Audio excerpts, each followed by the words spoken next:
the smallest blood-sucking insects were determined to make life just a little bit more miserable for people who already had quite enough misery, thank you very much. This is one of those stories that nobody really talks about in history class, probably because it's simultaneously too mundane and too gross for polite academic discussion. But the reality is that for centuries, ordinary people had to get creative about protecting themselves from mosquitoes during sleep, using nothing but whatever they could scrounge up from their immediate environment, which, spoiler alert, wasn't much. Before we dive into this surprisingly complex world of medieval nighttime pest control, don't forget to hit that like button if you enjoy these sleepy historical deep dives, and subscribe to the channel History ASMR for more stories that will bore you into the most peaceful sleep of your life. Now dim the lights, maybe turn on a fan for that gentle white noise, and let yourself settle into the slow, methodical world of people who had to outsmart mosquitoes using sheep dung and prayers just to get a decent night's sleep. The bedroom reality. You are born sometime in the early 1300s in a small village somewhere in what will eventually become England, and your sleeping arrangements are, to put it mildly, not designed with mosquito prevention in mind. You sleep in a one-room cottage with your entire family, parents, siblings, possibly a grandparent or two, on what can generously be called beds, but are really just collections of straw, rags, and hope arranged on the dirt floor. There are no pillows, not unless you count a bundle of old fabric stuffed into a cloth sack. No mattresses either, unless you're lucky enough to have a few flattened sacks of grain that can double as padding. Your bedroom is the same room where your family cooks, eats, stores food, spins wool, and houses the occasional small animal during particularly harsh weather. A goat in the corner, chickens under the bench, maybe a half-grown pig snoring near the hearth. The line between pet, food, and housemate blurs with every cold season. The smell is familiar, if not exactly pleasant. Wood smoke, sweat, animal fur, and earth. There are gaps everywhere, between the stones in the walls, around the door that doesn't quite fit its frame, in the thatched roof that shifts and settles with every strong wind. Every gust carries with it a rattle of dust and a whisper of cold. Your home is essentially a mosquito highway with a roof attached. You may tuck rags in the cracks when the wind howls, but insects are less deterred by fabric than by intention, and your intention is mostly to survive the night with fewer itches than regrets. The windows, if you can call them that, are just openings in the wall, sometimes covered with oiled cloth if your family has been particularly prosperous lately, but more often simply open to whatever wants to fly in. In summer, the air is warm and thick with the scent of evening flowers, and with it comes a symphony of buzzing wings. Glass is a luxury for churches and the extremely wealthy, and even shutters are often beyond your family's means. If you're fortunate, there's a wooden board you can prop into the window space at night, but even then, drafts slip through, and so do the smallest insects. So, every evening, as you prepare for sleep, you're essentially inviting every mosquito in the surrounding countryside to come have dinner. Your blood is on the menu, and the mosquitoes RSVP in swarms. Of course, mosquito nets exist in other parts of the world. Wealthy Romans had been using them for centuries, and in tropical regions, people had developed sophisticated systems of mesh barriers using silk, cotton, or plant fibres. But fine mesh fabric costs more than your family earns in several months, and even if you could afford it, there's nowhere to buy such exotic items in your little village where the most advanced technology is the miller's water wheel, and the weekly miracle is bread that didn't spoil too quickly. So you lie down, scratchy straw poking through your warm blanket, skin already tingling in anticipation of bites yet to come. You close your eyes, breathing in the dark, and you wait. Not for sleep, but as it always comes. The smoke chamber method.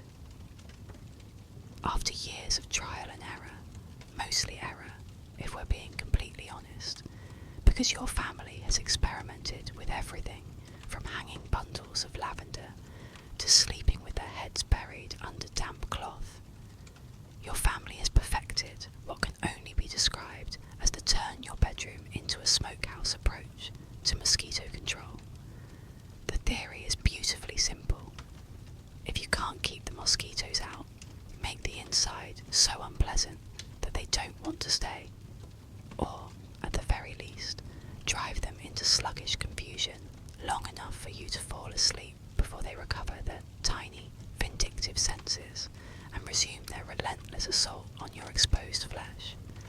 Every evening, about an hour before you plan to sleep, which is usually when the last light fades from the sky and work becomes impossible rather than any civilized notion of bedtime, someone in your family begins the process of creating what your mother optimistically calls a protective atmosphere.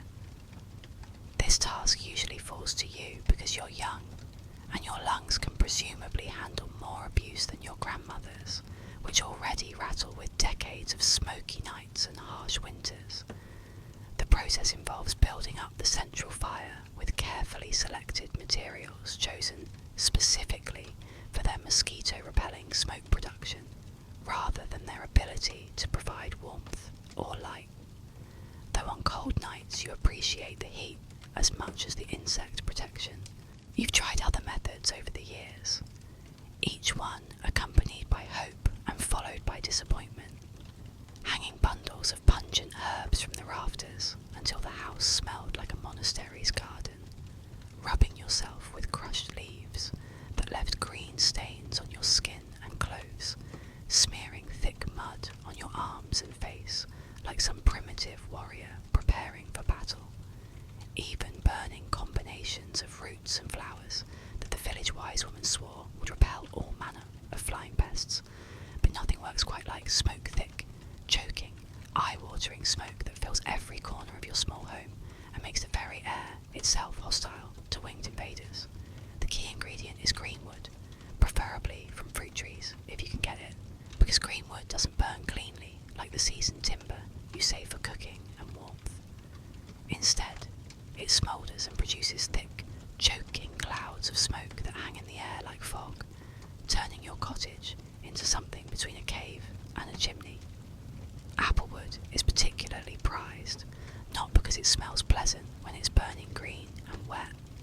It doesn't, producing a sharp, bitter smoke that makes your nose burn, but because something about fruit tree smoke seems to offend mosquitoes on a fundamental level, as if the very essence of the tree carries some ancient grudge against blood-sucking insects. Pear wood works almost as well, producing a sweet sour smoke that's slightly more tolerable. Cherry and plum are decent contenders, though any freshly cut wood will do in a pinch when you're desperate and the mosquitoes are particularly vicious. But the real secret weapon in your family's anti-mosquito arsenal, the ingredient that transforms mere smoky discomfort into a truly effective defense, is dried animal dung. Yes, dung, the collected waste of every creature in your small menagerie, carefully dried in the sun and stored for exactly this purpose.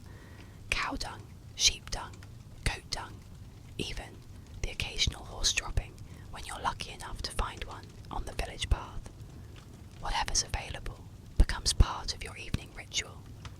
Dried dung burns slowly and steadily, producing a continuous stream of acrid smoke that creates what amounts to a chemical warfare environment inside your cottage.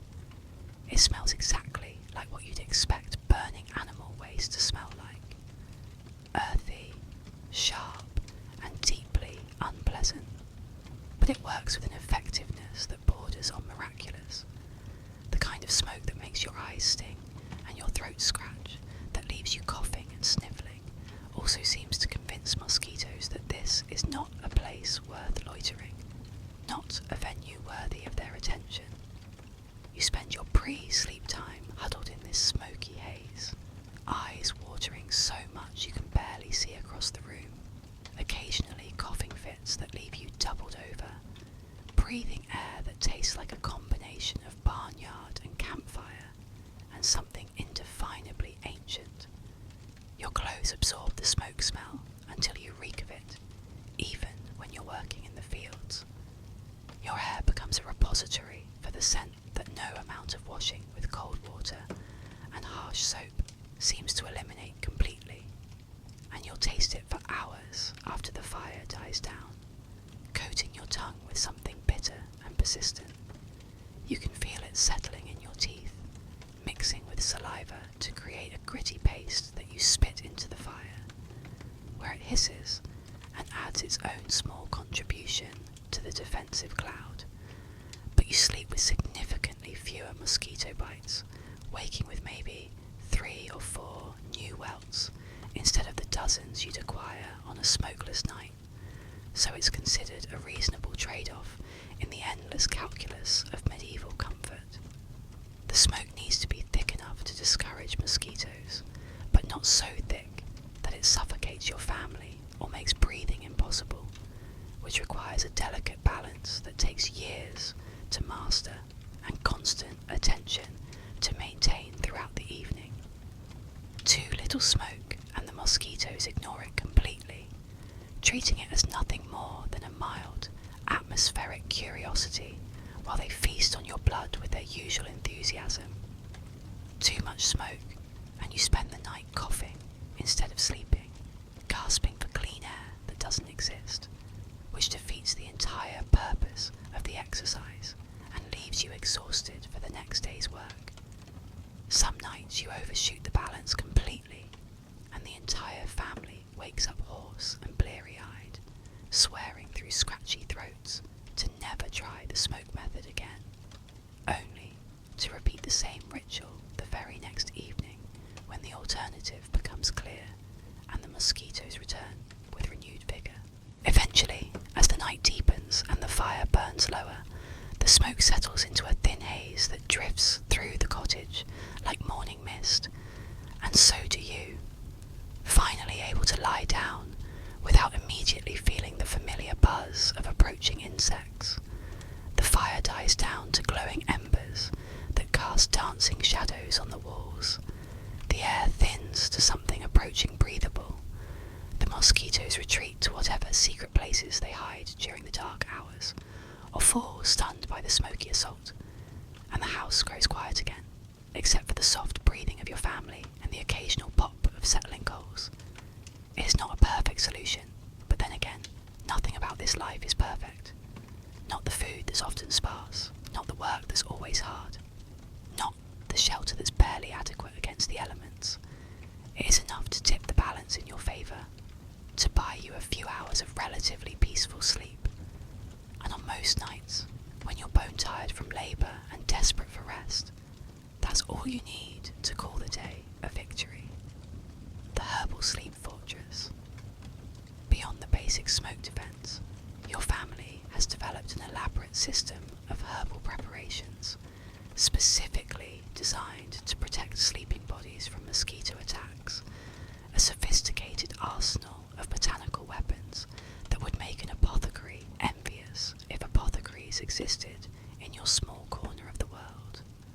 This knowledge has been passed down through generations of women who are apparently quite serious about getting a full night's sleep without being drained of blood by tiny flying vampires, handed down like precious inheritance from mother to daughter, grandmother to granddaughter, each generation adding their own discoveries to the collective wisdom.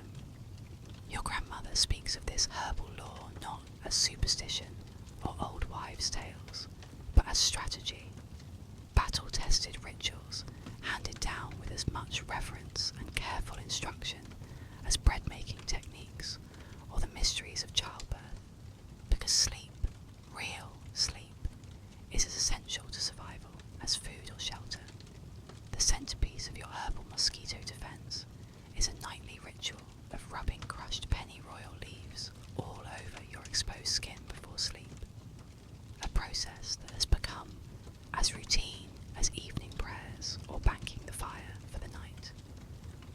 Pennyroyal is a member of the mint family that produces an oil mosquitoes find absolutely revolting, as if nature designed this particular plant specifically to wage war against blood-sucking insects. It grows in low, creeping patches in the shadier corners of your family's small garden, or along the edges of damp forest trails where the soil stays moist even in dry weather. Its delicate purple flowers and soft green leaves belying the powerful weapon. It truly is against your nightly tormentors. The process involves crushing fresh pennyroyal leaves between your palms until they release their potent oils in a burst of intense fragrance, then rubbing the crushed leaves and their precious oils directly onto your face, neck, arms, and any other skin that might be exposed while you sleep, creating a protective barrier that insects refuse to cross. The smell is intense, to put it mildly. Imagine the strongest mint you've ever experienced, the kind that makes your eyes water and your sinuses clear instantly. Multiply that sensation by 10.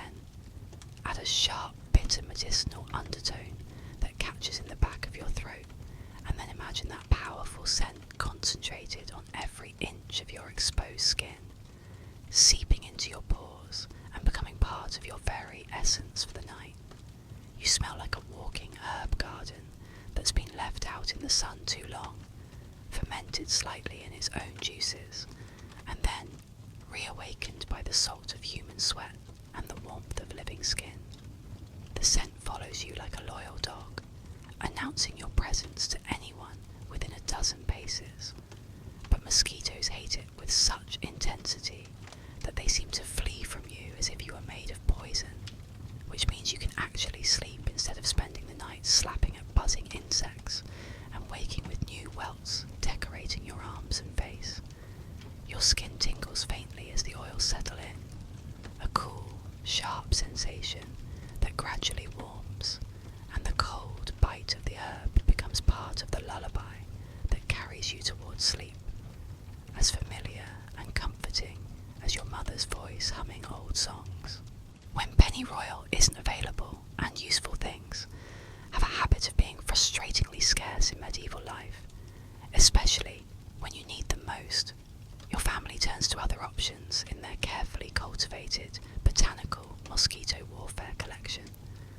Crushed garlic cloves rubbed directly on the skin work reasonably well, the sharp oils creating a protective barrier that insects seem reluctant to penetrate, though they leave you smelling like a Mediterranean kitchen that's been abandoned for several years and recently re-inhabited by ghosts with no sense of proper seasoning. The garlic oils burn slightly against your skin, especially if you have any small cuts or scratches, and the smell penetrates so deeply that you taste it in your mouth hours later.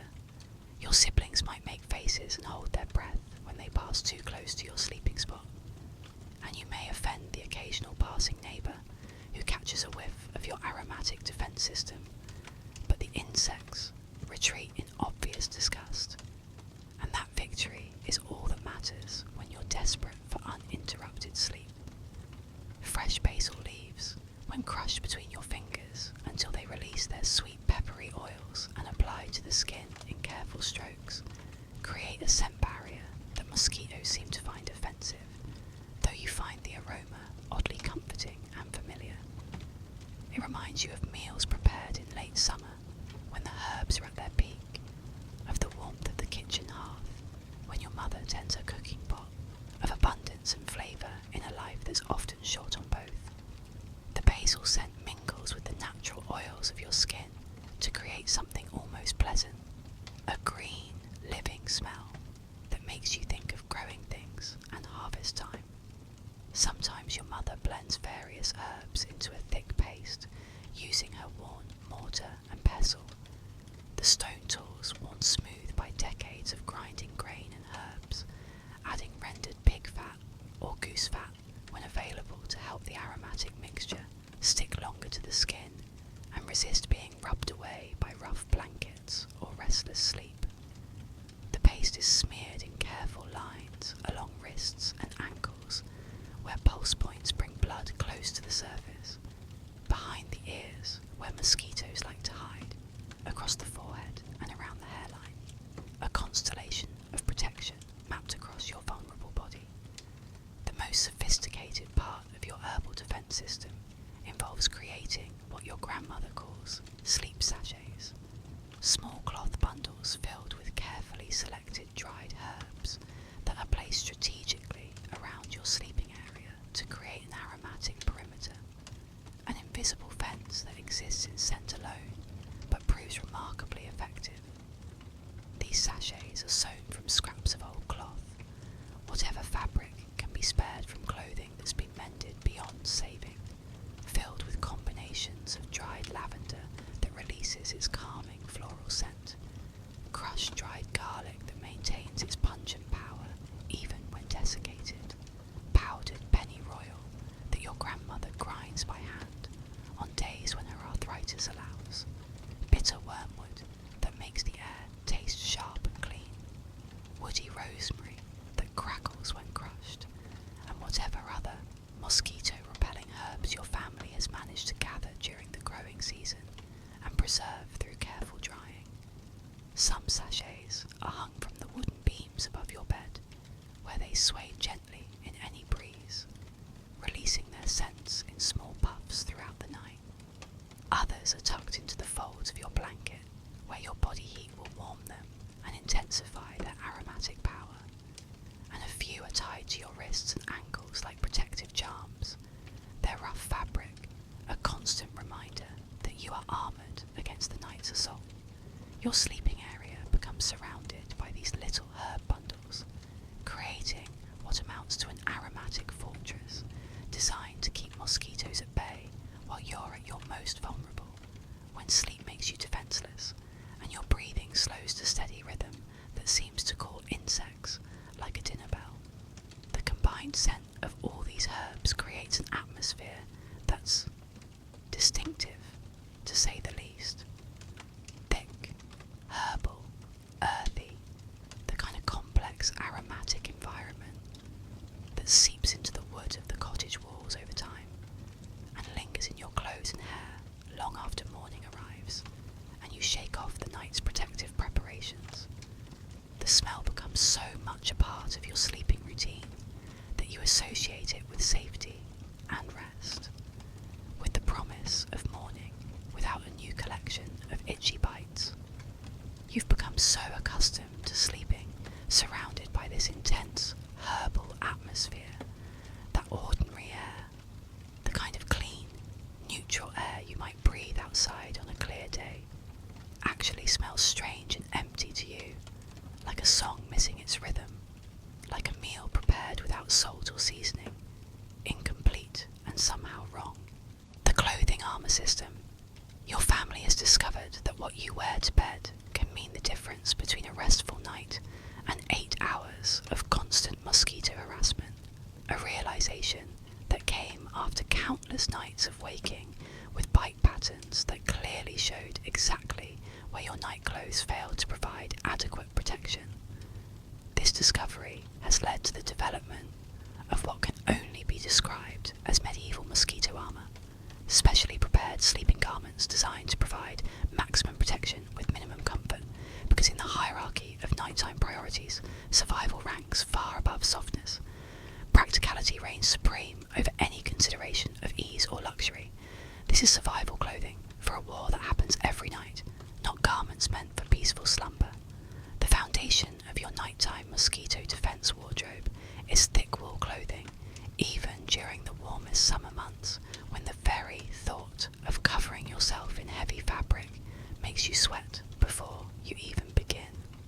Wool, particularly when it's tightly woven by skilled hands and felted to create an almost impenetrable barrier, forms a protective shell that mosquitoes have difficulty penetrating with their tiny needle-like mouths, their delicate proboscis unable to push through the dense fibres to reach the warm blood beneath.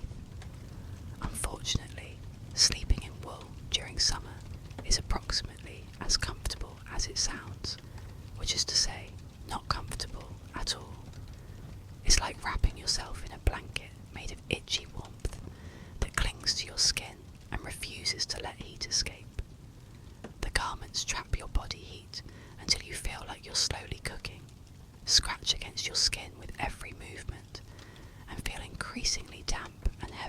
as your body sweats throughout the long, hot night, the moisture unable to evaporate through the dense wool fibres, but they protect you from bites.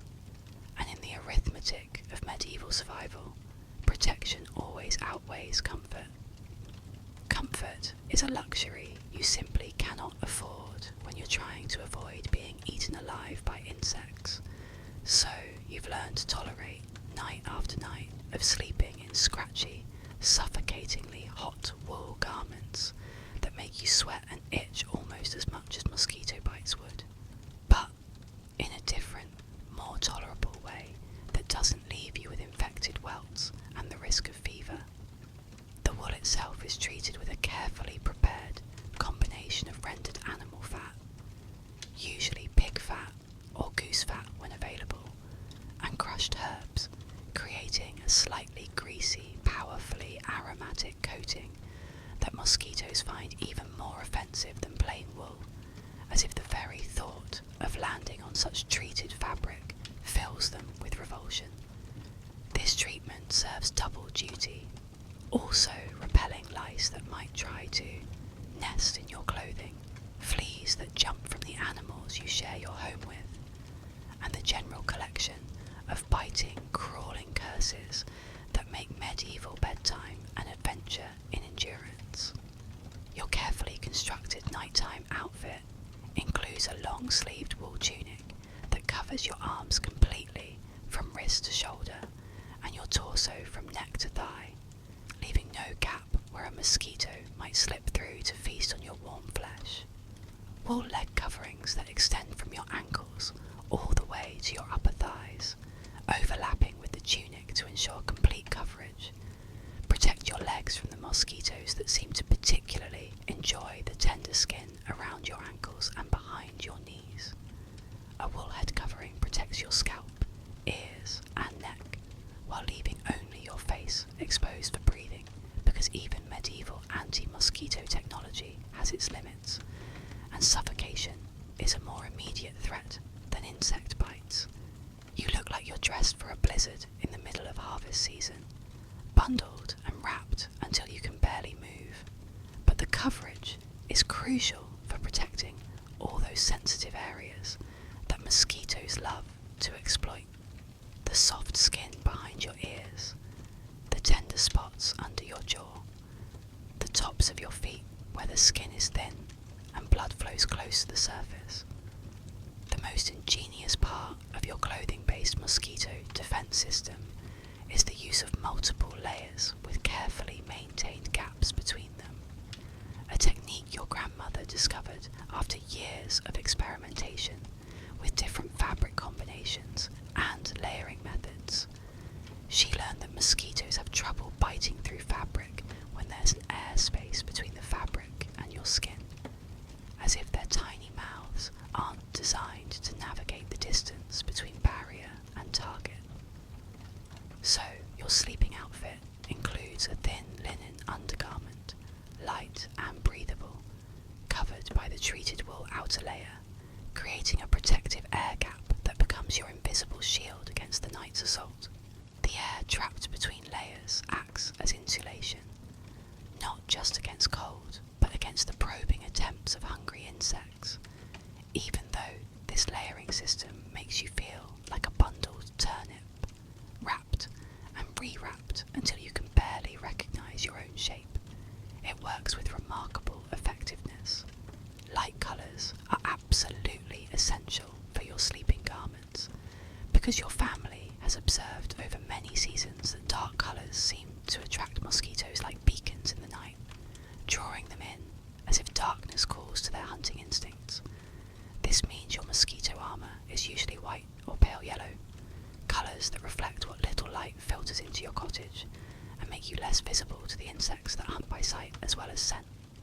Keeping white clothing clean in medieval conditions is its own special challenge that requires constant vigilance, involving trips to the river with your washing, harsh soap made from ash and animal fat, rough scrubbing stones that wear away fabric as much as dirt, and a great deal of prayer that the stains will come out before the cloth falls apart entirely. But maintaining those light colours is worth every hour of scrubbing when you wake up without new welts decorating your arms and legs. The final element of your clothing defense system is perhaps the most uncomfortable but effective: a specially treated cloth that covers your face while you sleep, leaving just enough opening around your nose and mouth for breathing, like a mask that protects your most vulnerable features.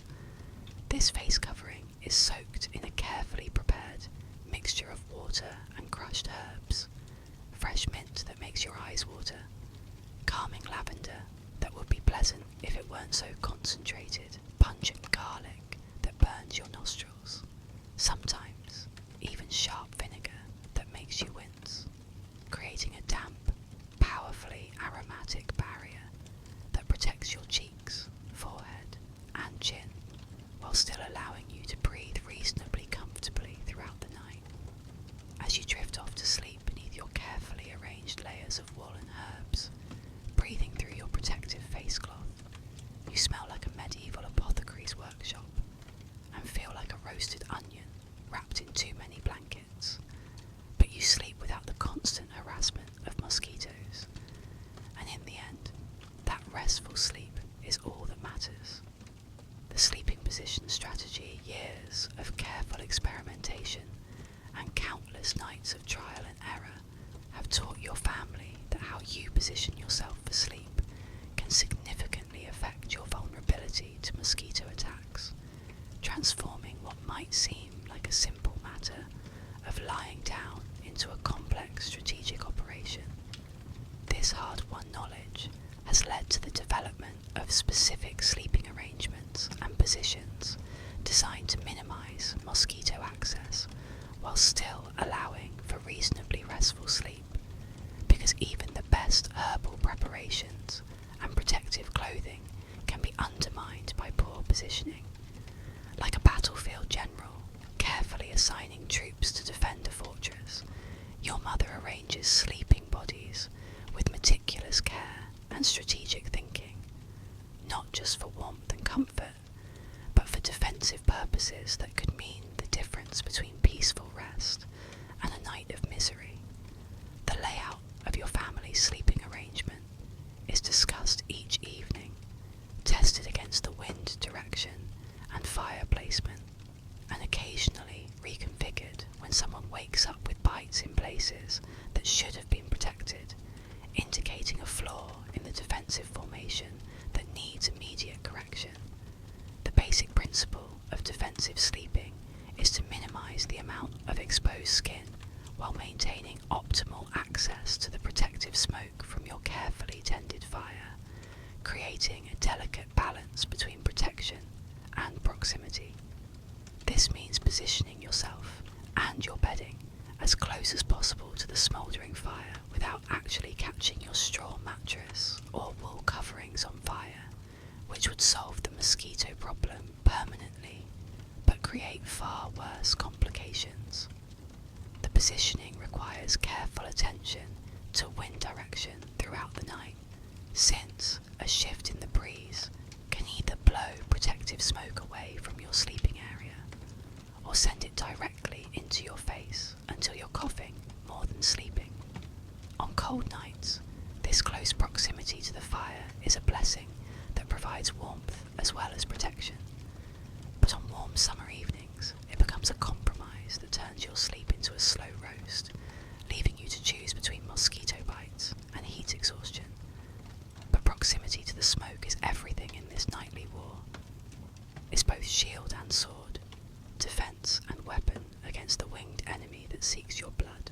Your family sleeps together in what amounts to a carefully planned defensive formation, with the most vulnerable members, young children whose soft skin seems to attract every mosquito in the area, and anyone who's recently been ill and whose blood might smell particularly appealing to insects, positioned in the protected centre where they're surrounded and shielded by the bodies of stronger, more resilient family members. This arrangement isn't just about warmth and protection from larger threats like wolves or human bandits. It's specifically designed to confuse and overwhelm mosquitoes by presenting them with multiple targets in close proximity, creating a kind of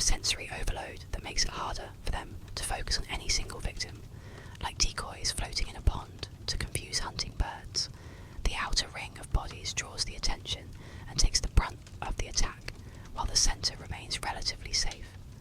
Sometimes a family member known for having sweet blood, someone mosquitoes seem to favour above all others, whose scent apparently calls to insects like a dinner bell, volunteers to take the dangerous perimeter position, half proud of their strange distinction, and half resigned to their fate as the family's unwilling mosquito magnet.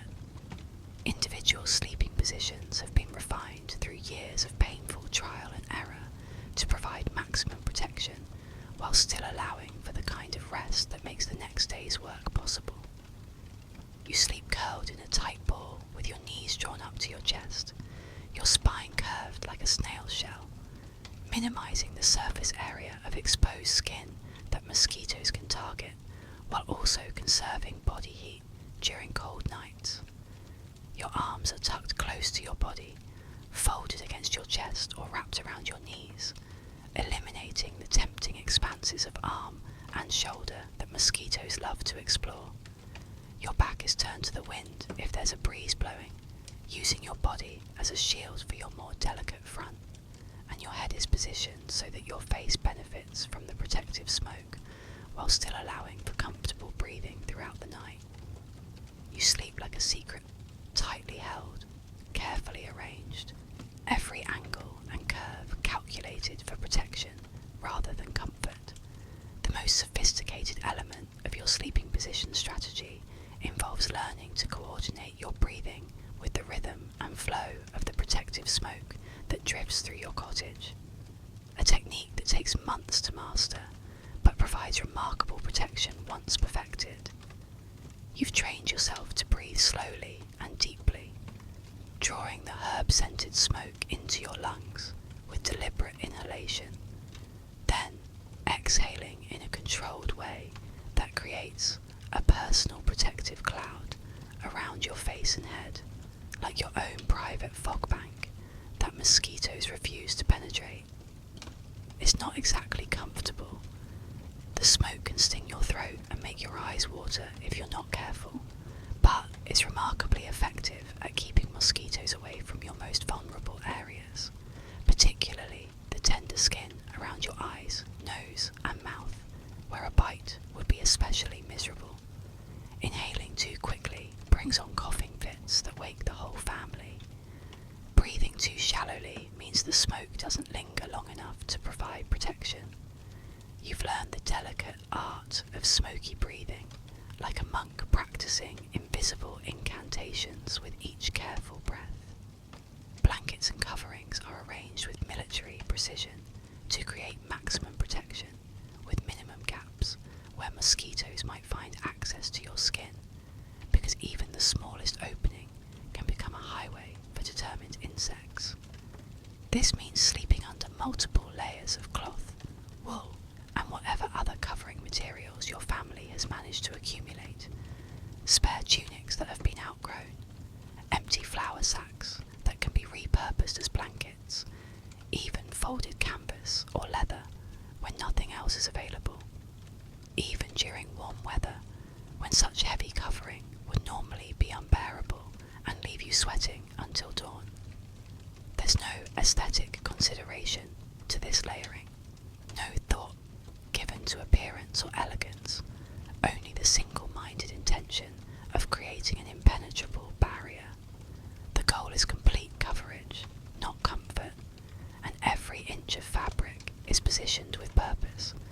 The timing of sleep itself becomes an integral part of your mosquito defense strategy, because these insects have their own schedule that your family has learned to read and respect. Your household goes to sleep early, as soon as the sun disappears behind the hills, before the peak mosquito activity hours, when they emerge in hunting swarms that can make outdoor work impossible. You wake before dawn, when the air is cool and still, and mosquitoes are less active and aggressive. Again, avoiding the times when stepping outside means instant assault by clouds of hungry insects. This means adjusting your entire daily schedule around mosquito behaviour patterns rather than human convenience. Meals are shifted earlier so they can be finished before mosquito time begins. Evening chores are completed urgency as sunset approaches and twilight becomes sacred preparation time when the family transforms the cottage into a fortress. The mosquitoes dictate the rhythm of your household like tiny tyrants, and you obey their schedule without question, because in this age, losing sleep means more than just grogginess the next day. It means blood loss, the constant risk of disease, and endless suffering that makes every other hardship worse. The water and fire management. Effective nighttime mosquito protection requires constant vigilant attention to the environmental factors that attract or repel mosquitoes around your sleeping area. Because these tiny creatures are drawn to specific conditions that you can control if you understand them well enough. This means meticulously managing water sources that might serve as breeding grounds, maintaining protective fires that produce the right kind of smoke at the right intensity, and creating an overall atmosphere that discourages mosquito activity during the hours when your family is most vulnerable and defenseless. It's not just about surviving another night of potential torment. It's about systematically reshaping your entire living space into an effective barrier against nature's smallest but most persistent tormentors, transforming your humble cottage into something resembling a fortress designed specifically for war against winged enemies. All water sources near your sleeping area must be eliminated or carefully managed before nighttime arrives, because even the smallest amount of standing water attracts mosquitoes like a beacon and provides breeding sites that can create exponential mosquito population explosions right outside what should be your sanctuary. This nightly ritual means emptying every wash basin until not a drop remains, covering drinking water containers with tight-fitting lids or cloth barriers, and making absolutely sure no rainwater has collected in clay pots, wooden containers, or natural depressions around your cottage that could become miniature mosquito nurseries. Buckets are turned completely upside down and positioned so that rain cannot collect in them. Animal watering troughs are drained and wiped dry with rough cloth, and even the shallow pans used for feeding chickens are carefully emptied and flipped to prevent any accumulation of moisture. One forgotten puddle the size of your palm could turn into an airborne army of mosquitoes by the following week, transforming a moment of carelessness into weeks of suffering. Your protective fire requires careful, knowledgeable management throughout the long night to maintain exactly the right level of mosquito-repelling smoke without creating so much dense smoke that it becomes impossible to sleep or breathe comfortably. This delicate balance means banking the fire with precisely the right combination of materials, layered in a specific order that ensures slow, steady burning that produces consistent, protective smoke for several hours, without requiring constant attention that would keep someone awake all night. Green wood that smoulders rather than flames, carefully prepared dung cakes that burn with acrid efficiency, and damp moss that produces thick clouds of bitter smoke are added in careful layers, each material chosen for its specific properties and arranged like the ingredients of a complex recipe that only your family knows by heart, passed down through generations of sleepless nights and hard-won experience. The positioning of your fire in relation to your sleeping area is absolutely crucial for effective mosquito protection, requiring an understanding of airflow, heat distribution, and safety that comes only through years of trial and error. The fire needs to be close enough that the protective smoke reaches your sleeping area in sufficient concentration to repel insects, but far enough away that flying sparks don't set your straw bedding ablaze, and excessive heat doesn't make sleep impossible during warm weather.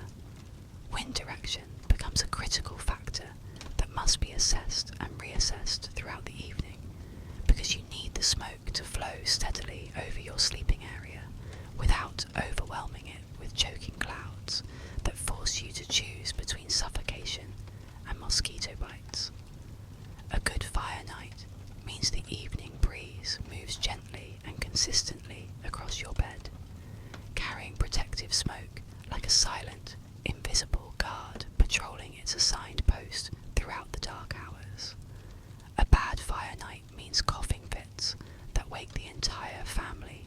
and smoke-blind eyes that water until dawn. But even on bad fire nights, you wake with fewer bites than you would without any protection at all.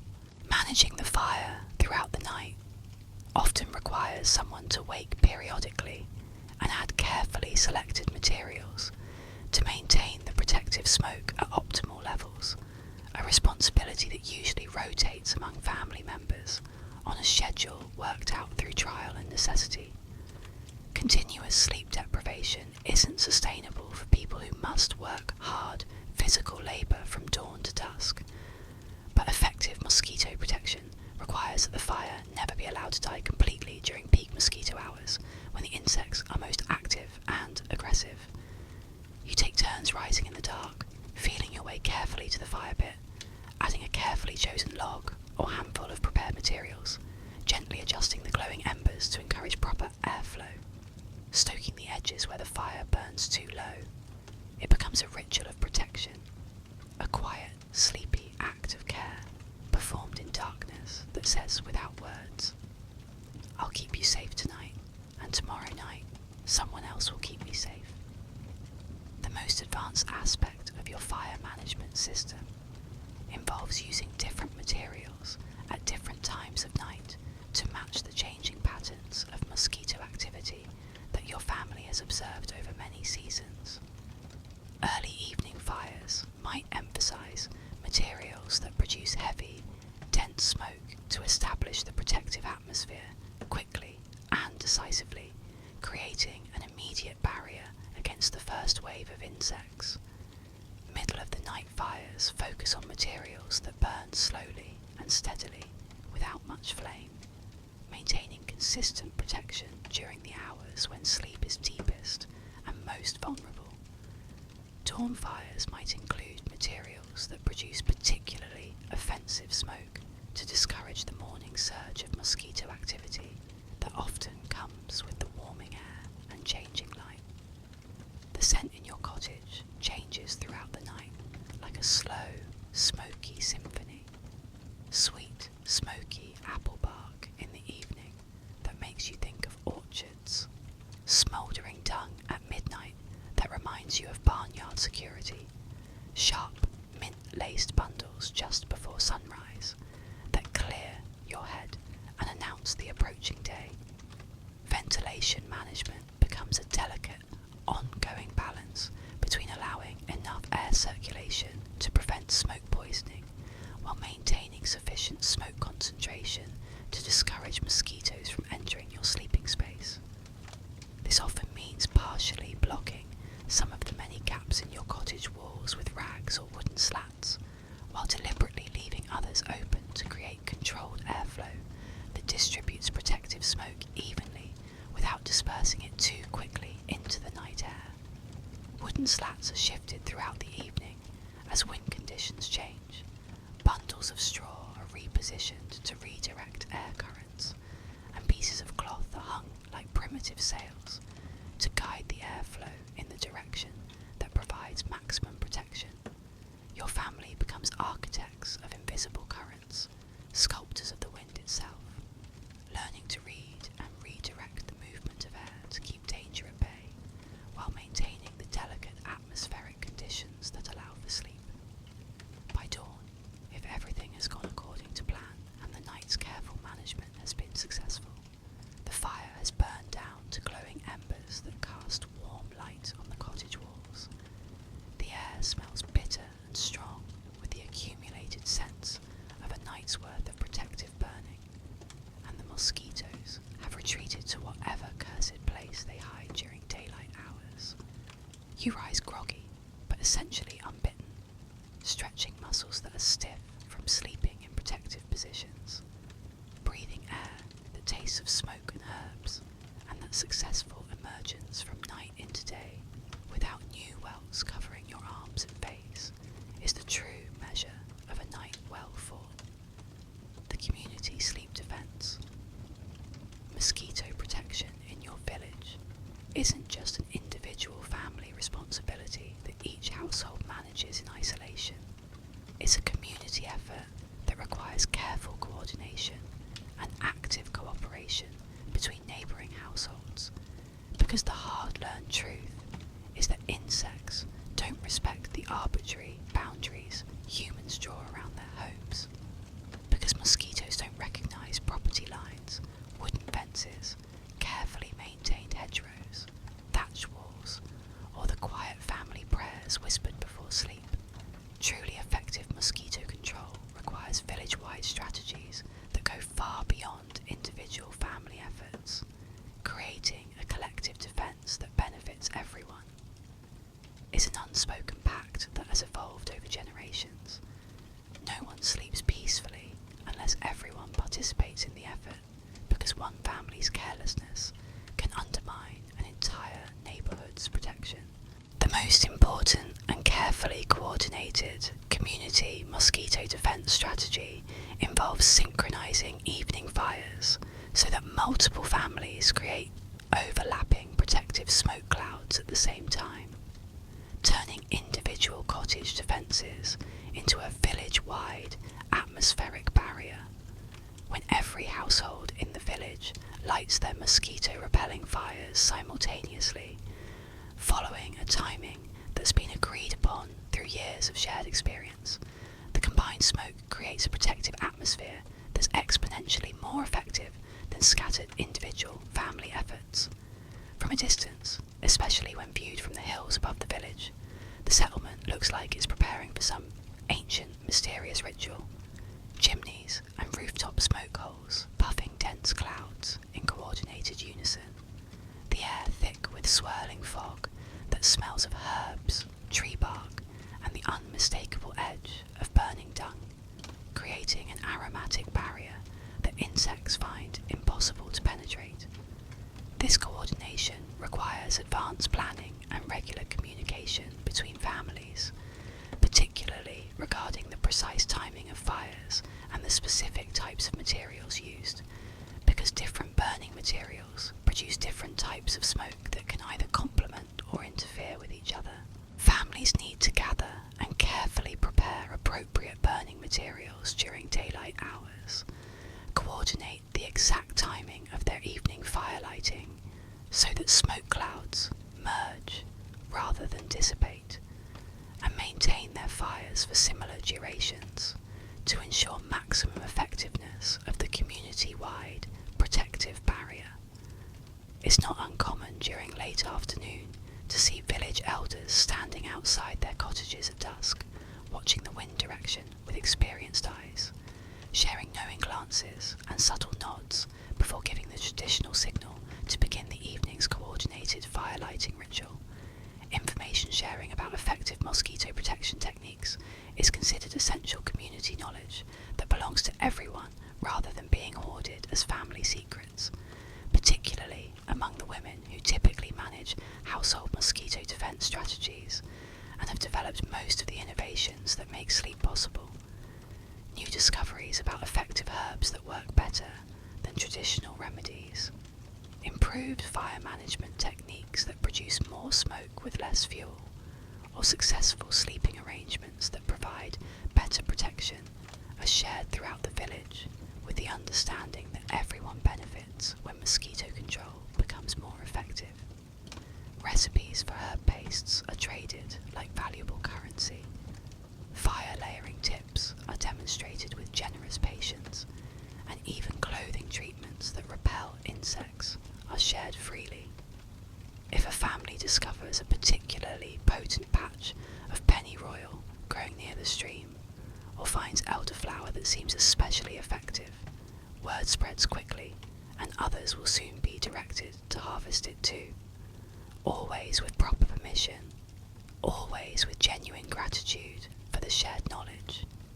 The village also maintains informal but effective enforcement of mosquito control standards, because families who neglect their water management responsibilities or fail to maintain proper mosquito defences create serious problems for their neighbours that can undermine everyone's protection. Stagnant puddles left standing near one careless home mean more breeding mosquitoes for the entire lane, making everyone's defensive efforts less effective. Social pressure to maintain effective mosquito control is considerable and consistent, and families who repeatedly create mosquito breeding sites near their homes or fail to participate in community fire coordination may face increasingly serious social consequences that can affect everything from trade relationships to marriage prospects for their children. The consequences usually begin with whispered conversations and concerned looks.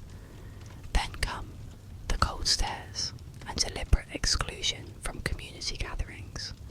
Eventually, if the problem persists, someone knocks on the offending family's door with a bundle of herbs and an offer of help that isn't really optional, making it clear that community standards must be maintained.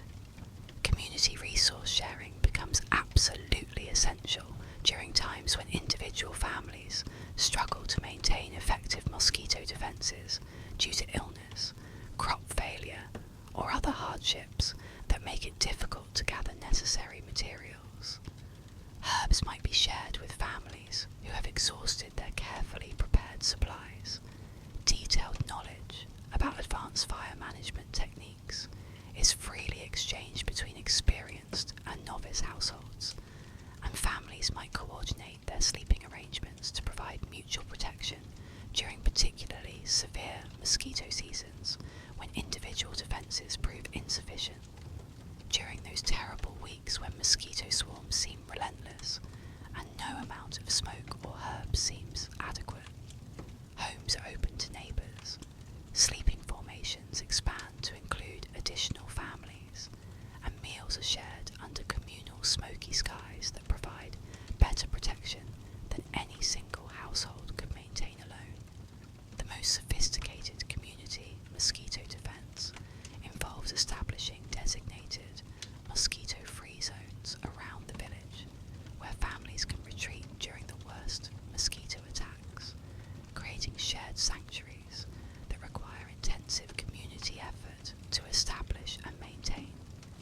These protected areas are maintained through carefully coordinated water management that eliminates all breeding sites, concentrated protective fires that create thick smoke barriers, and shared responsibility for maintaining the specific environmental conditions that keep mosquitoes away from these precious safe spaces. Some refugee areas are strategically located on small hills where natural breezes help carry smoke and discourage insect activity. Others are positioned beneath dense canopies of insect-repelling trees like elder or walnut, whose natural properties contribute to the protective effect. These sanctuaries are improvised but deeply cherished, the closest thing your medieval village has to luxury, places where sleep comes easily and dreams aren't interrupted by the buzz of approaching wings. They represent the ultimate achievement of community cooperation, spaces where the constant war against mosquitoes has been temporarily won. The nightly preparation ritual. By the time you reach young adulthood, preparing for sleep has become an elaborate ritual that begins hours before you actually lie down and involves every member of your family in a carefully coordinated effort to create a protected sleeping environment that can withstand the night's assault. This isn't a simple matter of putting on night clothes and lying down like some distant memory of easier times.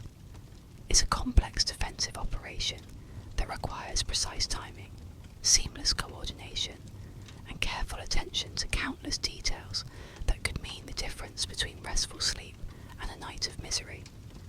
Each evening becomes a performance of survival, part science learned through generations of trial and error, part folklore passed down through whispered instructions, part unspoken choreography performed by every family member who understands that their role in this nightly dance is essential to everyone's well-being. The evening preparation begins with meticulous water management, systematically checking that all water sources nearer the sleeping area are properly covered or completely eliminated, ensuring that drinking water containers have their protective oil barriers floating on the surface to prevent mosquito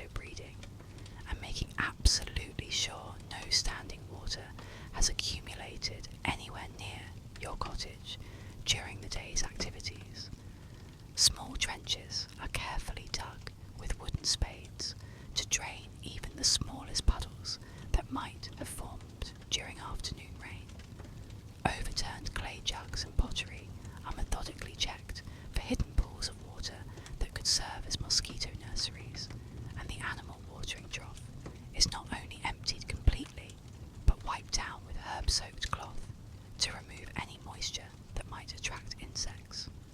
It is tedious, repetitive work that must be done without fail, because your family has learned that every overlooked drop of water becomes a potential battlefield where mosquitoes can multiply into tomorrow's torment. Herb preparation follows water management in the evening's careful sequence, with different family members taking responsibility for gathering and crushing the fresh herbs that will be used for protective skin treatments, preparing the aromatic sachets that will be strategically placed around the sleeping area like invisible sentries, and mixing the potent solutions that will be used to treat clothing and face coverings with oils that repel insects. This process gradually fills your cottage with the intense, layered aromas that have become as strongly associated with sleep preparation in your household as bread making or fire tending. A pungent but oddly comforting symphony of crushed mint that clears your sinuses, calming lavender that might be soothing if it weren't so concentrated, sharp garlic that makes your eyes water, sweet basil that reminds you of summer meals, and the ever-present undertone of wood smoke that clings to everything you own. The mortar and pestle work in steady, rhythmic pulses as family members take turns grinding herbs into paste, their hands gradually becoming stained green and fragrant with plant oils, herb bits littering the dirt floor like evidence of the nightly battle preparations. It's beautiful in its own practical way, the sight of a family working together to create protection from the raw materials the earth provides. Fire preparation requires careful selection and methodical arrangement of all the materials that will be burned throughout the night for mosquito protection, because the wrong combination of fuel can mean the difference between protective smoke and choking clouds that make sleep impossible. Greenwood needs to be gathered from specific trees and sorted by type and moisture content. Dried dung cakes need to be selected based on their age and density and arranged within easy reach for nighttime fire tending. And herbs need to be prepared in carefully measured portions for addition to the fire at appropriate times during the night when mosquito activity peaks or protective smoke begins to thin. Every piece of wood is inspected for the right balance of moisture and burn rate. Each dung pat is broken into chunks of appropriate size for controlled burning, and some pieces are even marked with charcoal symbols, a coding system your family has developed over the years to indicate smoke strength and expected burn time, ensuring that whoever tends the fire during the night can maintain optimal protection levels.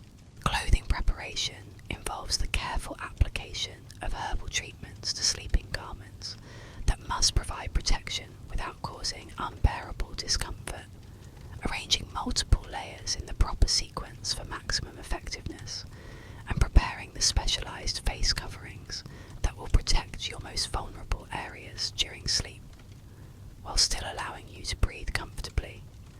Each family member's clothing needs to be individually prepared based on their specific protection requirements, comfort tolerances, and sensitivity to different herbs, because what works for one person might cause rashes or breathing problems for another.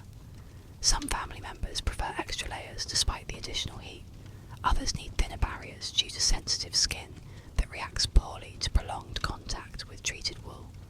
And there are often quiet family debates about optimal fabric weight, proper herb to oil ratios, and whether applying garlic oil directly to sleeve cuffs causes more itching than protective benefit. The actual application of herbal skin treatment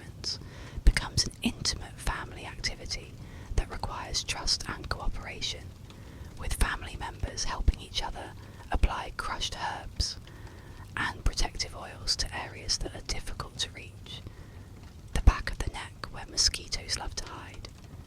Behind the knees where skin is tender, inside the elbows where veins run close to the surface, and along the hairline where the scalp meets vulnerable skin. This process is thorough and systematic, methodically covering every inch of exposed skin with protective herbal oils and crushed plant materials that create an aromatic barrier insects refuse to cross. It's a quiet moment of intimacy and mutual care in the midst of defensive preparations. You hold out your arm while your sister carefully rubs mint paste into your skin. You return the favour by treating the back of her neck with crushed garlic, and through these small acts of protection, the family bonds even more tightly together. Words are few during these preparations, but the careful work speaks for itself, each gentle application saying, "I will keep you safe tonight." Setting up the sleeping area involves the strategic arrangement of herbal sachets around the entire perimeter of your family's sleeping space, like aromatic guards, positioning bedding and blankets to take maximum advantage of protective smoke from the carefully prepared fire, and organising the defensive sleeping formation that will provide mutual protection for all family members throughout the night. Blankets and coverings are shaken out thoroughly to remove any insects that might be hiding in the folds. Stones are repositioned around the fire pit to direct heat and smoke flow more effectively, and smoke circulation patterns are checked by holding up a damp cloth at different positions to observe the direction and strength of the protective air currents. Everything has its designated place in this nightly arrangement, and every motion serves a specific purpose in the larger defensive strategy. The final element of your nightly preparation ritual is testing the protective atmosphere by carefully observing mosquito behaviour around your prepared sleeping area, because all your preparations are meaningless if they don't actually discourage the insects you're trying to repel. A few family members sit in quiet vigilance around the sleeping space, watching intently for signs of how the insects react to your defensive measures. Are mosquitoes still hovering near the sleeping area despite the smoke? Are they retreating to a safe distance, as they should? Are any managing to land or probe for blood despite the herbal barriers you've created? If mosquitoes are still showing significant activity despite all your careful preparations, immediate adjustments need to be made to smoke levels, herbal treatment intensity, or sleeping arrangements before your family commits to a full night's rest in the prepared space. You don't guess about effectiveness or hope for the best. You wait, watch the air carefully, and observe insect behaviour until you're confident that your defences are working.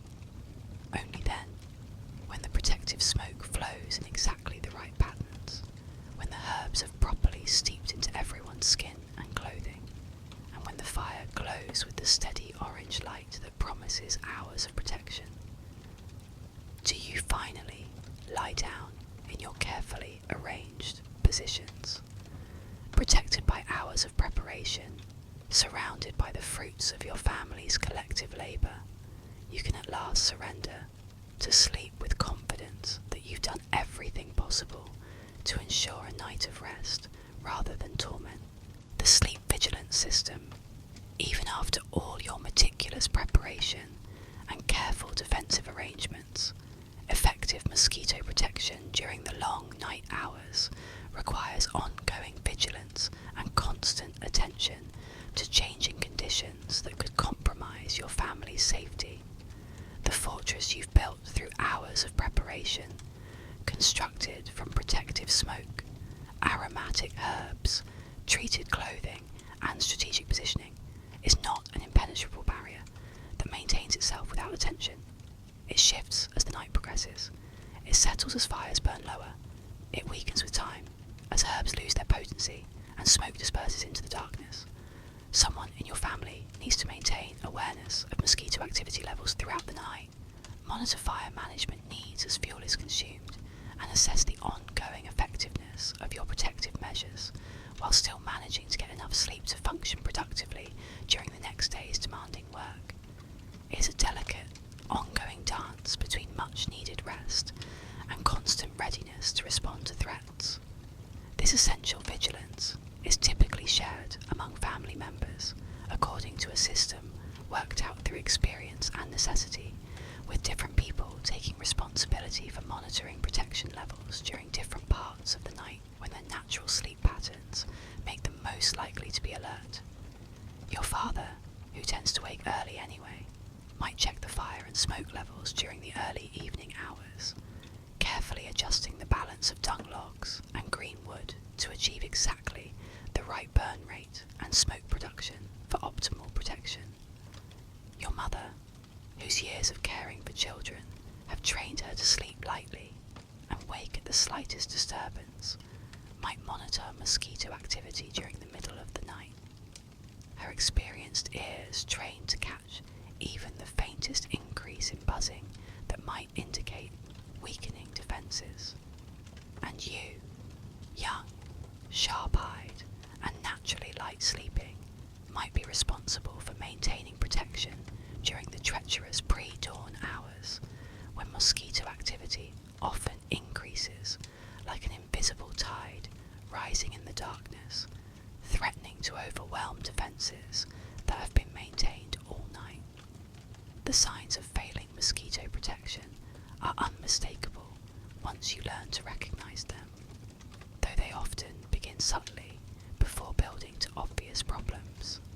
Increased buzzing sounds around the sleeping area that indicate insects are moving closer to their targets, family members beginning to slap unconsciously at mosquitoes in their sleep as their bodies respond to bites even while their minds remain unconscious, or the distinctive sharp sensation of fresh mosquito bites on exposed skin that cuts through sleep like a knife. It's never a gradual decline that you might miss. The shift from protection to vulnerability is sudden and dramatic. A buzz too close to someone's ear that cuts through the protective silence. A twitch of defensive movement under a blanket as sleeping hands swat at unseen attackers. A sleepy groan of discomfort followed by the sharp snap of a successful swat against skin. When these unmistakable signs appear, immediate action is required to restore effective protection before the entire family's hard-won sleep is disrupted and the night becomes a battle rather than rest.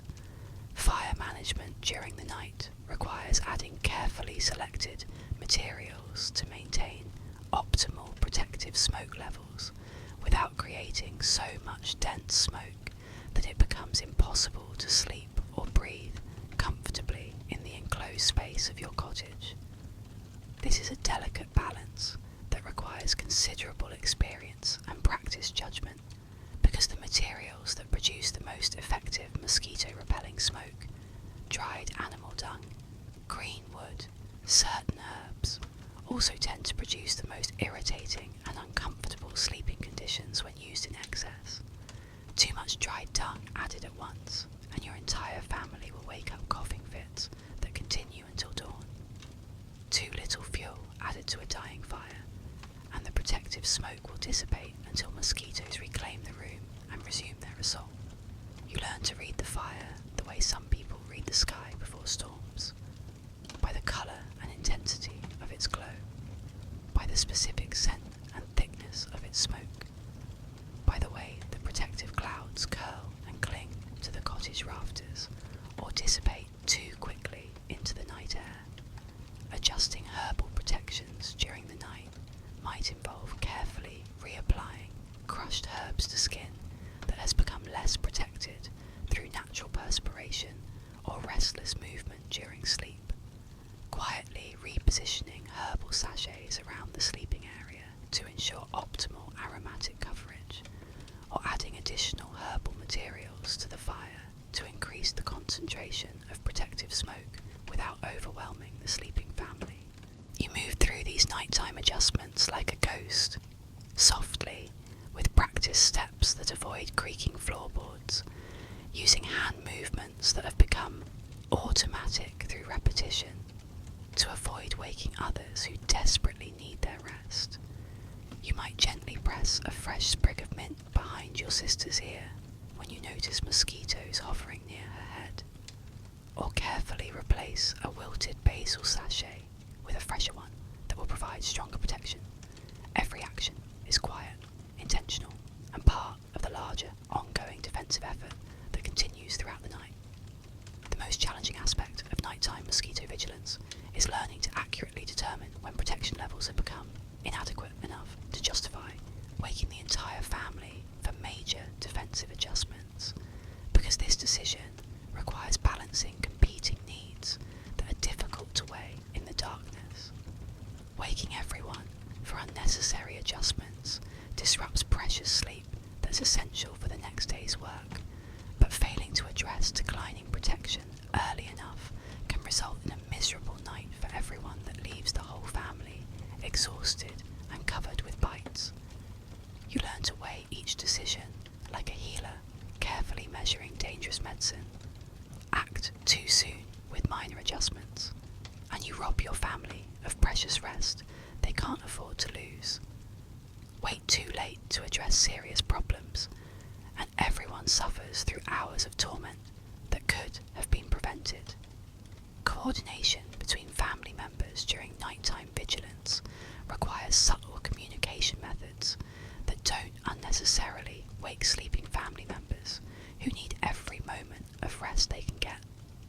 This might involve gentle touches to wake the person responsible for fire management when adjustments are needed, whispered communication about mosquito activity levels that's barely audible above the sound of breathing, or hand signals performed in the dim firelight to coordinate defensive adjustments without disturbing others.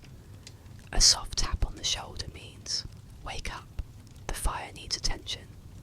A tilt of the head towards the sleeping area means mosquito activity is increasing. A finger raised to lips means, "Be quiet, but we have a problem." Through these subtle signals, the night becomes a language all its own, spoken in gestures and whispers by people who understand that protection requires constant vigilance. Through it all, this system of shared vigilance becomes second nature, as automatic as breathing, until you find yourself drifting between light sleep and alert wakefulness, like a sentry who knows that peace is always temporary in this ongoing war, and that true, restful sleep only comes when you're certain that the enemy has been kept successfully at bay through your family's coordinated efforts.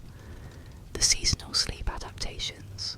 Your mosquito protection strategies change dramatically throughout the year, following the natural rhythm of the seasons that shapes every aspect of medieval life, because mosquito populations, behaviour patterns, and environmental conditions vary significantly with changing weather, temperature, and daylight hours.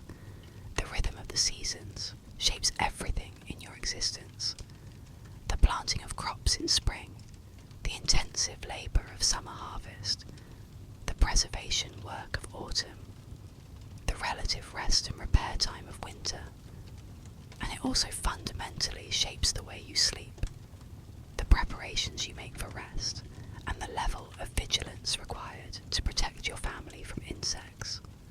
This requires constant adaptation of your sleep protection methods and careful preparation of different materials and techniques specifically suited for different times of the year, because what works during the peak mosquito season of midsummer would be inadequate for spring conditions and unnecessarily intensive for winter months.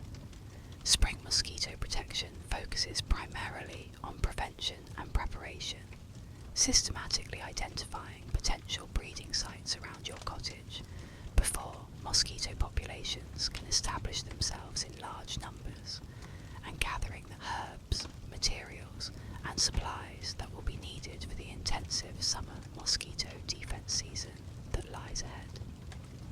You walk the perimeter of your home like a scout surveying enemy territory after the winter thaw, checking drainage ditches for standing water, examining overturned buckets and containers for accumulated rainwater,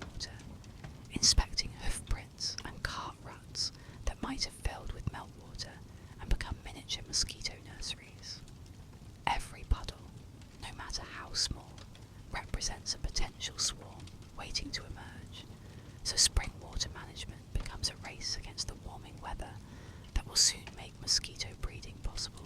Spring is also the crucial time for repairing and improving your mosquito protection equipment from the previous year, patching holes in linen underlayers that provide barriers between skin and treated wool, scrubbing accumulated soot and residue from clay fire bowls and pottery used for burning protective materials, and drying out herbal sachet pouches that may have been stored too damp during the winter months and developed mould or lost their potency.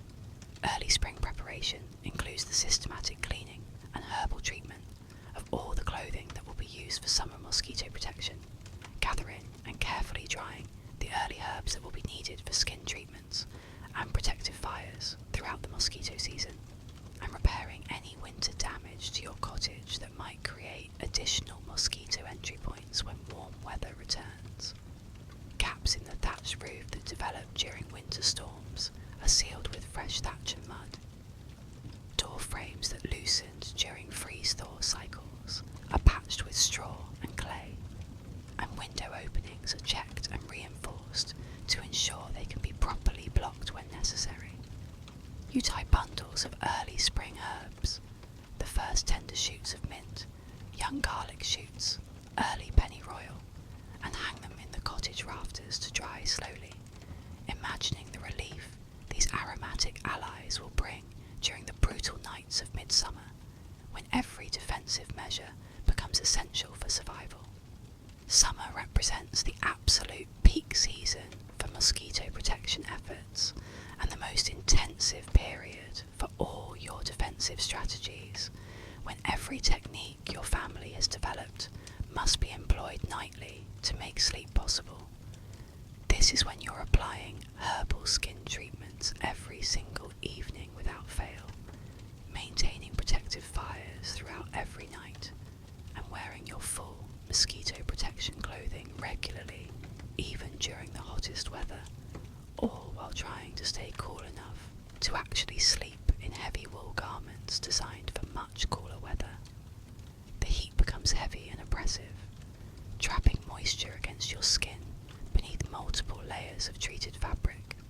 The sweat flows constantly and dilutes the protective herbal oils, and the nightly rituals of preparation feel endless and exhausting, but they're absolutely necessary for survival.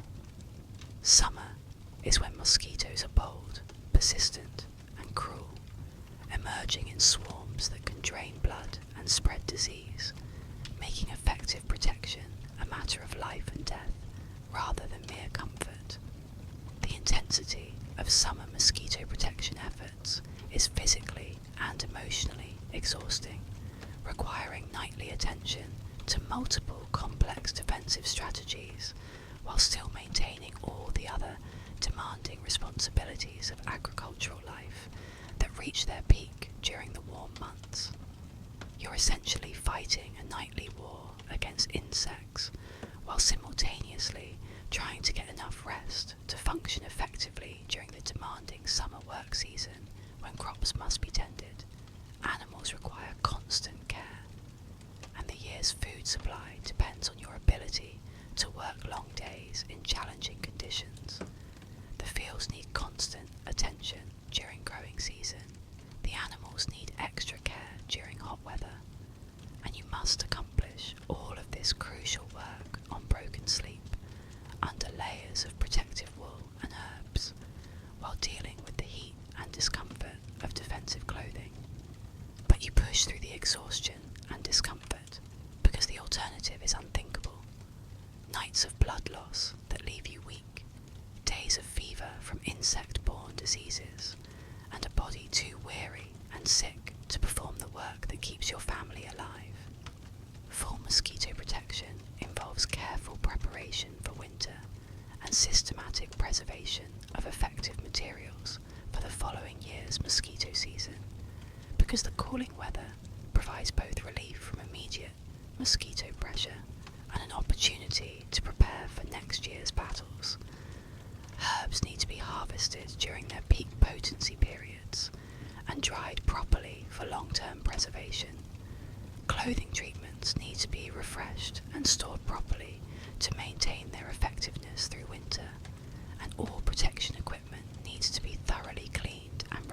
for storage until next year's mosquito season.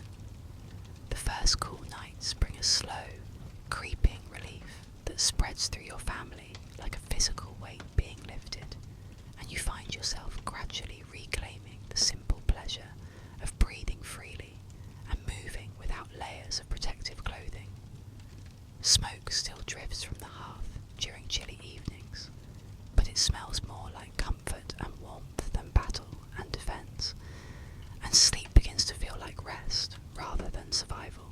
Winter provides a blessed respite from active mosquito protection efforts, but it's also the crucial season for planning and preparing for the following year's mosquito defence, because the months of relative peace must be used productively to ensure next year's survival. This is when you systematically repair and improve your protective equipment, carefully share information and techniques with other families to benefit from collective knowledge, and gather or prepare materials that will be needed for next year's protection efforts during seasons when such work is impossible.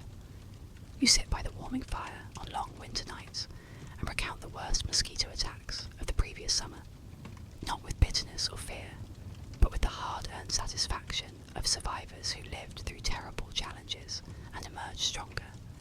Stories are exchanged between families about what worked and what failed.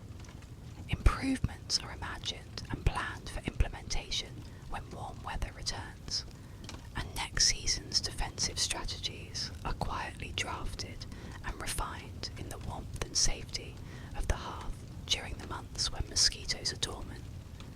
The transition periods between seasons require particular attention and vigilance, because mosquito activity patterns can change rapidly and unpredictably during these times when weather conditions are unstable, and what works for peak summer protection might be completely inadequate for early fall conditions or late spring emergence. Spring mosquito emergence can happen earlier or later than expected, based on weather patterns that vary from year to year, and a sudden warm week in March might bring an unexpected bloom of wings that catches unprepared families off guard. Similarly, a damp October with warm days can stretch the mosquito season longer than anyone expected, requiring continued vigilance and protective measures when families might have already transitioned to winter routines. During these unpredictable transition times, you stay alert and ready, your protective herbs kept close at hand, your fire materials prepared for quick use, your family's defensive knowledge sharp and ready for immediate implementation. Season after season, year after year, you adapt to changing conditions, learn from both successes and failures, and gradually become more skilled at reading the subtle signs that indicate when adjustments to your protective strategies are needed. And through it all, despite the constant challenges and the exhausting vigilance required, you continue to sleep, protected by your family's knowledge and preparation, surrounded by the quiet resilience of people who refuse to surrender the night to the tiny enemies that would steal their rest and health. The cost of protection. Maintaining effective mosquito protection throughout the long sleeping season requires a significant investment of time, energy, and precious resources, an investment that competes directly with all the other urgent demands of medieval life that press upon your family with relentless intensity. You are not simply battling mosquitoes each night in isolation.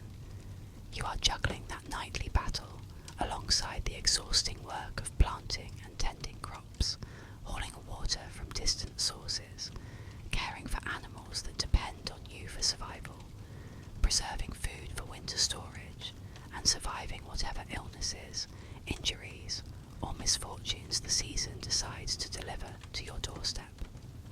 The price of undisturbed sleep is never free, and every resource spent on mosquito protection is a resource that cannot be used for something else equally essential to your family's survival. Every hour spent walking through forests and meadows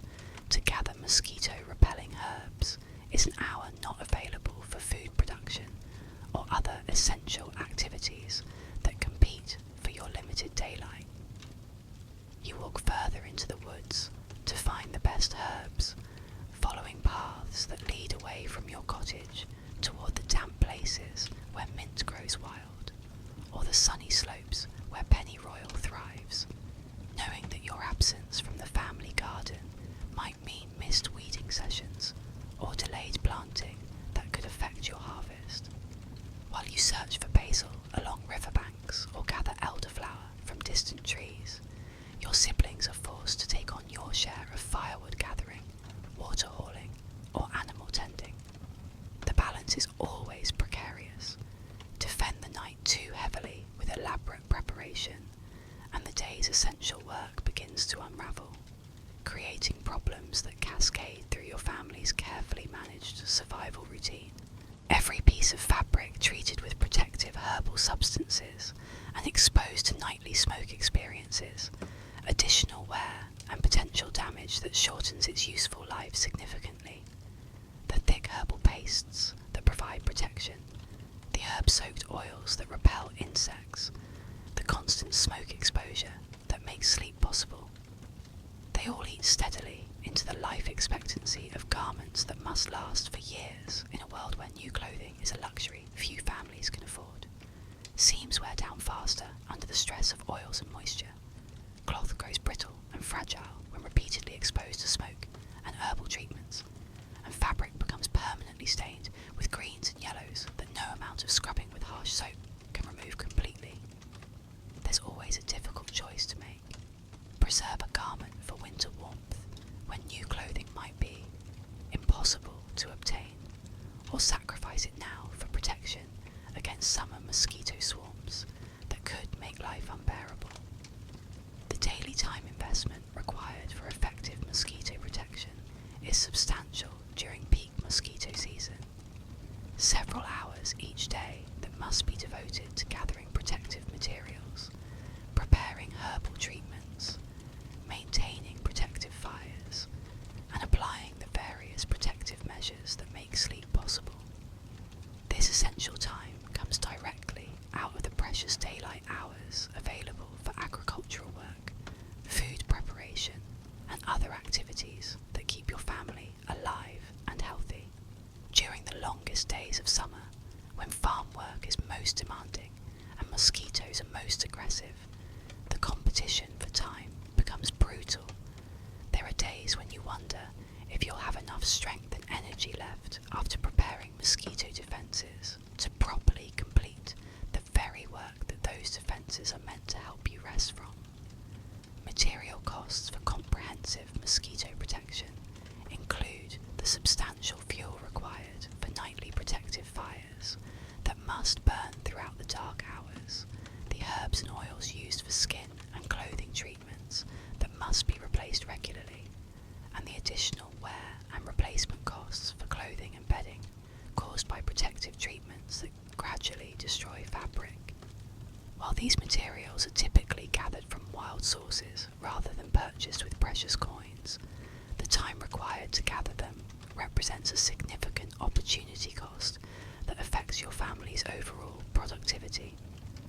Every hour spent searching for herbs is an hour of labour lost, a row left unhoed in the garden, a pot of preserves left uncooked, an animal left untended.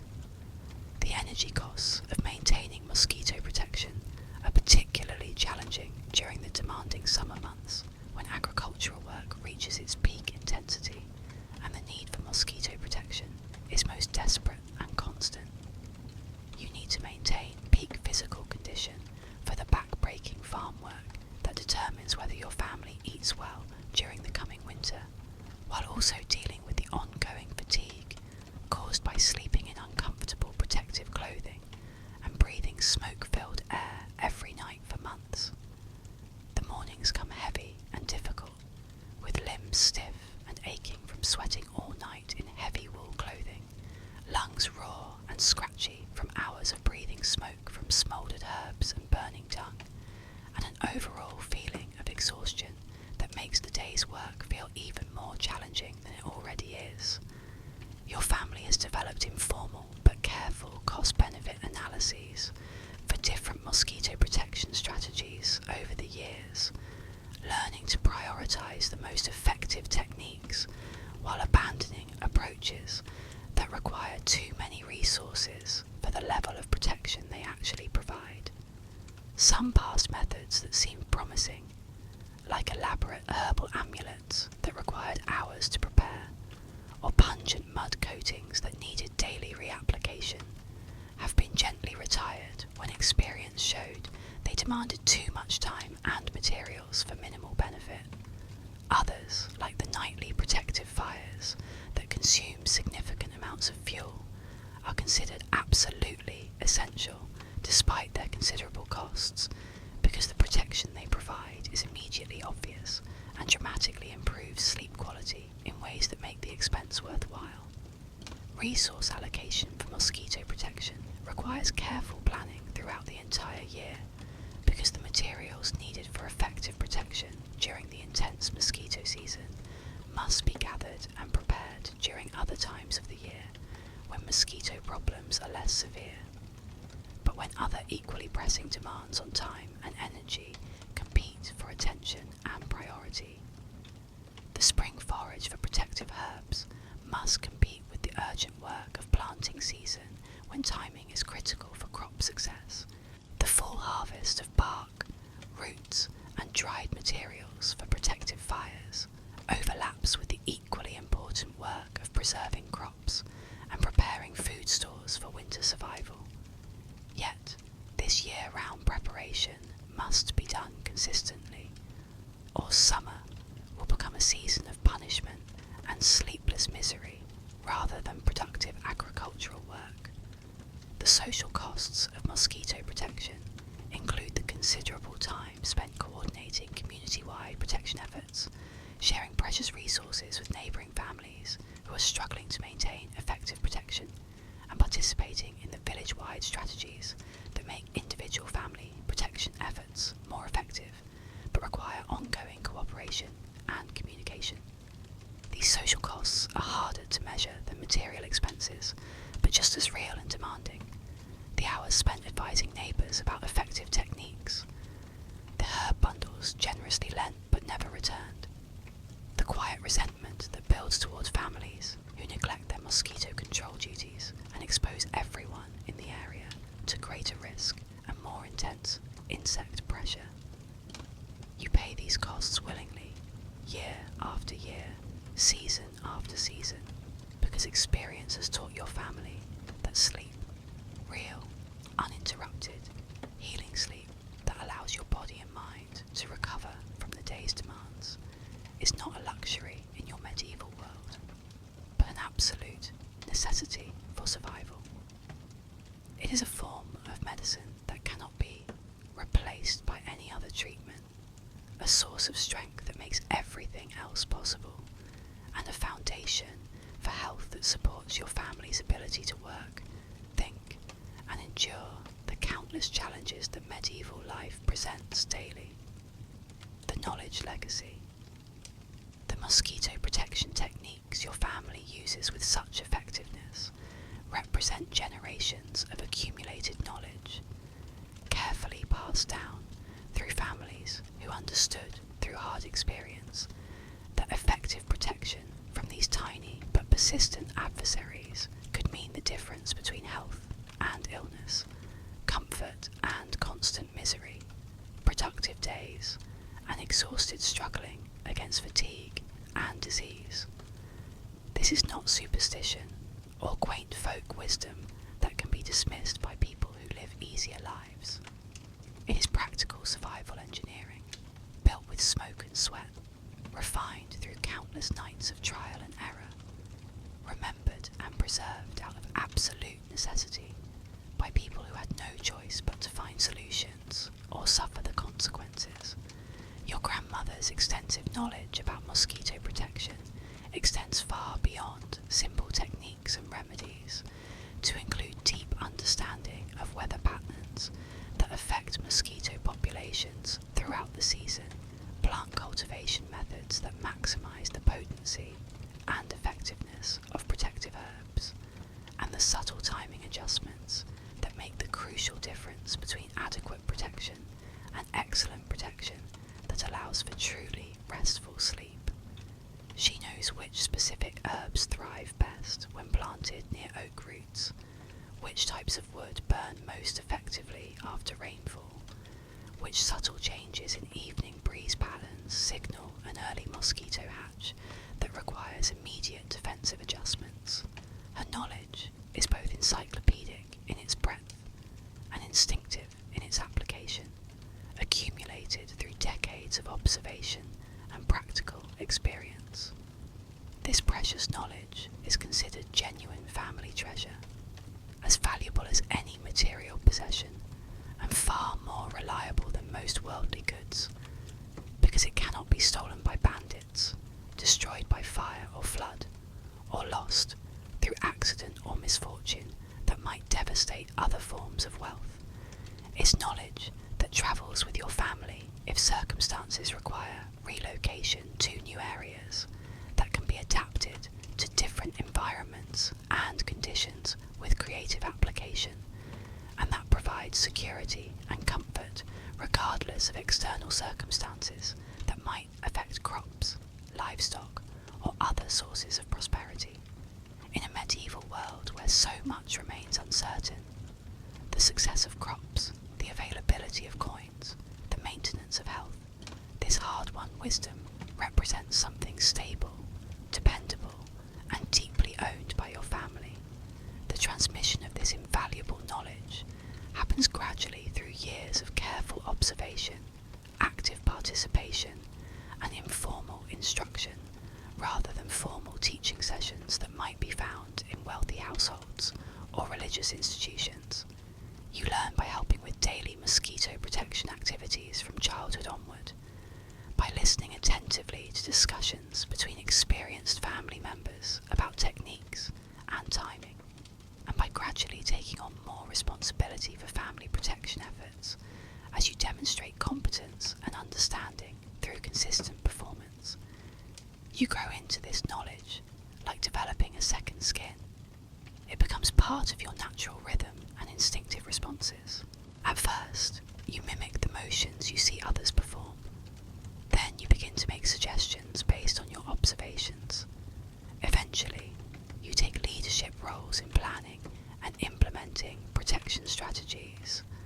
The most valuable aspects of mosquito protection knowledge involve understanding how to adapt and modify established techniques based on changing conditions, available resources, and specific family needs that vary from year to year and situation to situation. This sophisticated knowledge cannot be reduced to simple rules or step-by-step instructions that work in all circumstances. It requires years of experience and careful observation to develop the judgment necessary to make effective decisions about protection strategies under varying conditions. Your grandmother might give advice like, burn the green apple wood only after rain, or use basil when the wind comes from the east, and she cannot always explain the underlying reasons in terms that others can understand. But the results of following her guidance are consistently effective and prove the value of her accumulated wisdom. Knowledge sharing with other families happens through informal networks that naturally develop over time, creating ongoing exchanges of information about effective techniques, successful innovations, and seasonal variations in mosquito behaviour that affect protection strategies. This creates a valuable community-wide pool of knowledge that benefits everyone and ensures that effective techniques spread throughout the village, while unsuccessful approaches are recognised and abandoned before they waste resources. Over time, a shared folklore develops around mosquito protection. Certain phrases, specific herbal blends, even sleep positions, become known by distinctive names and are passed from family to family. What begins as individual trial and error gradually becomes established tradition that guides community practice. The preservation of this essential knowledge requires constant practice and regular reinforcement, because techniques that aren't used regularly during off-seasons can be forgotten when they're needed most, and subtle details that make techniques effective can be lost if they're not passed down accurately from one generation to the next.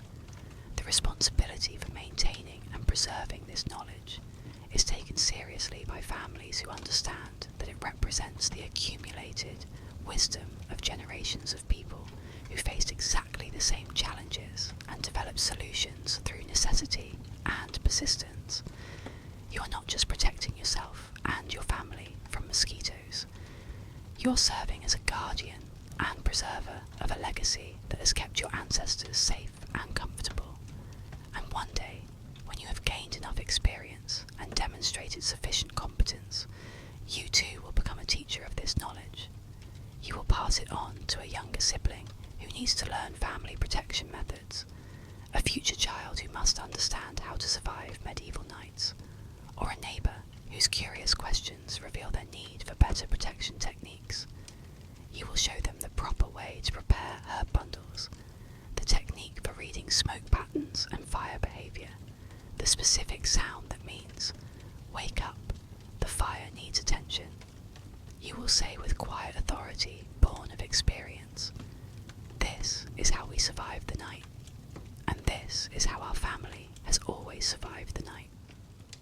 The quiet victory, after years of carefully implementing these protective strategies with patience, persistence, and gradual refinement, your family has achieved something genuinely remarkable. Consistent, reliable protection from mosquitoes during sleep, using nothing but locally available materials, traditional knowledge passed down through generations, and the determination to solve problems through creative application of limited resources.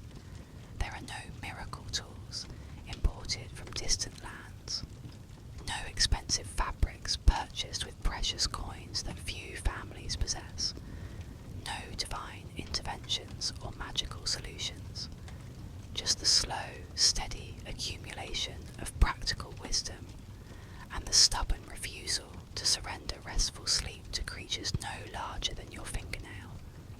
It's not a complete elimination of mosquito problems. The occasional bite still finds its way through your defences now and then, and occasionally a particularly bad night with unexpected weather changes or equipment failures serves as a sharp reminder of what life used to be like before your family developed effective protection methods. But what you've achieved is a level of protection that allows for genuinely restful sleep most nights, even during the worst mosquito seasons, when neighbouring families might still struggle with constant harassment. Your nights are no longer something to be endured with gritted teeth and desperate hope for morning. They are lived through gently and peacefully, as they should be for people who work hard and need proper rest. And that achievement, in a medieval world where so many essential things remain frustratingly outside your control, represents a rare and precious victory. The success of your mosquito protection efforts is measured not in dramatic victories that might inspire stories or songs, but in the accumulated comfort of countless better nights, the daily relief of waking without new mosquito bites covering your arms and face, and the deep satisfaction that comes from having developed effective responses to a persistent and serious challenge through your own efforts and ingenuity. Is the kind of quiet victory that doesn't inspire celebrations or attract attention from neighbours, but it makes daily life significantly more bearable and sustainable. Like maintaining a garden free of weeds through constant attention, or cooking a perfect stew without wasting precious ingredients. It represents a quiet but meaningful success that improves the quality of everyday existence. Your hard-won knowledge and skills in mosquito protection represent a form of security that cannot be taxed by lords, stolen by bandits, or destroyed by external circumstances beyond your control. No raid can carry it away, no fire can burn it, no flood can wash it away. It lives permanently in your hands, your daily habits, your memory, and your family's collective understanding of how to solve problems using available resources. It's knowledge that provides immediate practical benefits to your family's health and comfort, while also connecting you to the long tradition of people who refused to accept discomfort and hardship when creative solutions were possible through patient effort. In this way, your ongoing struggle against mosquitoes becomes one link in the long chain of human adaptation, a connection born of stubbornness, tenderness for family welfare, and practical cleverness in equal measure.